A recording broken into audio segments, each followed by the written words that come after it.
Please help us. यहाँ पे बहुत सारे लोग हैं मेरे साथ और हम फंसे हुए हैं यहाँ पे।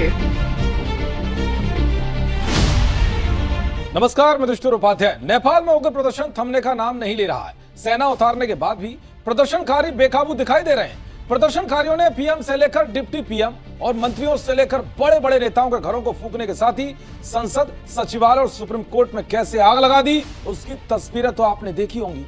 लेकिन अब जो खबर सामने आई है उसने भारत को हाईलाइट मोड में ला दिया है, क्योंकि अब नेपाल से जो वीडियो सामने आ रहे हैं उसने साफ कर दिया है कि अब यहां भारतीयों की सुरक्षा खतरे में। ये सब देखते हुए भारतीय सुरक्षा एजेंसियां और एसएसबी एक्शन में आ गई है। नेपाल में फंसे भारतीय कैसे भारत सरकार से मदद की गुहार लगा रहे हैं वो भी आपको दिखाऊंगा। साथ ही बताऊंगा कि नेपाल में जो कुछ अब नया बवाल शुरू हुआ है वो कैसे चीन और पाकिस्तान की साजिश की ओर इशारा कर रहा है, जिससे सवाल उठ रहा है कि क्या जेन ज़ी के इस आंदोलन को अब धीरे धीरे हिंदू विरोधी और भारत विरोधी ताकतों ने हाईजैक कर लिया है। और आखिर में यह भी बताऊंगा कि नेपाल के मौजूदा हालात पर पीएम मोदी कैसे नजर बनाए हुए हैं और हमारी फोर्स कैसे भारत में अशांति फैलाने की कोशिश करने वालों को नेपाल बॉर्डर पर खदेड़ रही है। सबसे पहले बात करते हैं नेपाल के पोखरा से आए उस वीडियो की, जिसमें एक भारतीय महिला मोदी सरकार से मदद की गुहार लगाती दिख रही है। महिला ने दावा किया है कि प्रदर्शनकारियों ने उस होटल में आग लगा दी जहां वो ठहरी हुई थी और उसने किसी तरह से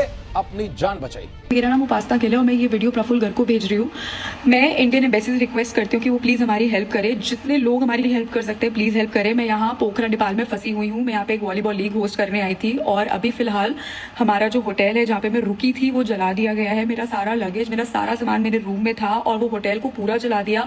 मैं स्पा में थी और वहाँ पर पीछे मेरे लोग भाग रहे थे बहुत बड़े डंडे लेके और मैं जैसे तैसे अपनी जान बचा के बस वहाँ से बाहर निकली हूँ। हाथ जोड़ के रिक्वेस्ट है आप सबसे, प्लीज़ हेल्प अस। यहाँ पे बहुत सारे लोग हैं मेरे साथ और हम फंसे हुए हैं यहाँ पे। अब आप समझ सकते हैं कि कैसे नेपाल में भारतीयों की सुरक्षा खतरे में आ गई है। खासकर भारत के लिए ये चिंता की बात है, क्योंकि अब तक तो इस प्रदर्शन की आग सिर्फ नेपाल की सरकार के खिलाफ भड़कती दिखाई दे रही थी, लेकिन अब ये धीरे धीरे नेपाल में रह रहे भारतीय और बॉर्डर तक पहुंच गई है। एक दिन पहले ही नेपाल से आए आंदोलनकारी आगजनी करते हुए बिहार के गलगलिया सीमा क्षेत्र तक पहुंच गए थे, जिन्हें हमारे एसएसबी जवानों ने खदेड़ दिया था। तो वहीं सैकड़ों खूंखार अपराधी नेपाल की जेल तोड़कर भाग रहे हैं।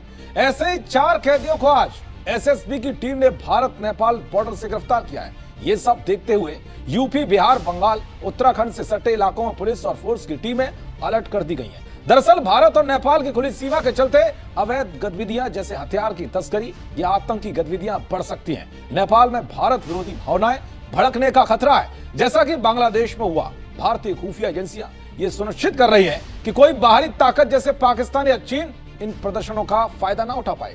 भारत में कुछ विपक्षी दल, छात्र संगठन और सिविल सोसाइटी समूह नेपाल की घटनाओं से प्रेरित हो सकते हैं। खुफिया एजेंसियां इन समूह पर भी नजर रख रही हैं ताकि भारत में कोई अशांति ना फैले, क्योंकि 31 अगस्त को जनकपुर धाम में गणेश मूर्ति विसर्जन यात्रा के दौरान कुछ कट्टरपंथियों ने भक्तों पर लाठी और पत्थरों से हमला कर दिया था।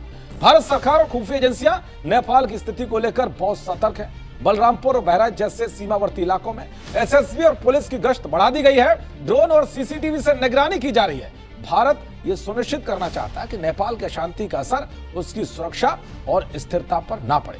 तो वही पीएम मोदी ने नेपाल की स्थिति को दिल दहला देने वाला बताया और लोगों की मौत पर दुख जताया। पीएम मोदी ने कहा कि नेपाल में हिंसा और कई युवाओं की मौत से मेरा दिल बहुत दुखी है। नेपाल की स्थिति और शांति बहुत जरूरी है। मैं सभी से शांति और व्यवस्था बनाए रखने की अपील करता हूं। उधर विदेश मंत्रालय ने भारतीय नागरिकों के लिए एक एडवाइजरी जारी की है, जिसमें कहा गया है कि नेपाल की यात्रा टालें और वहां मौजूद लोग घरों में रहें। इसके अलावा भारतीय दूतावास ने नेपाल में रह रहे लोगों के लिए हेल्पलाइन नंबर भी जारी किए हैं। कुल मिलाकर नेपाल की हिंसा की आग का असर भारत पर ना पड़े, इसके लिए भारत पूरी तरह से सतर्क दिखाई दे रहा है। देखते रहिए